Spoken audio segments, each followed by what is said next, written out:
कभी वन में सिंह को अखेट करते देखा है?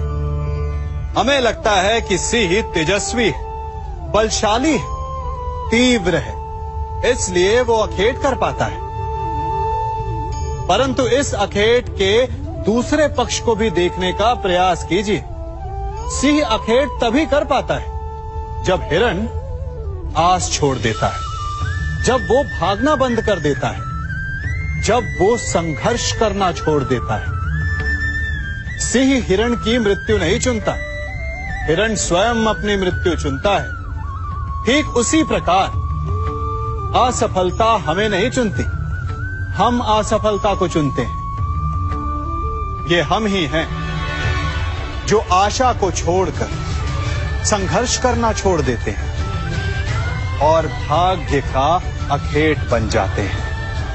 इसलिए संघर्ष करना मत बंद कीजिए, प्रयास करते रहिए और सफलता आपकी मुट्ठी में होगी।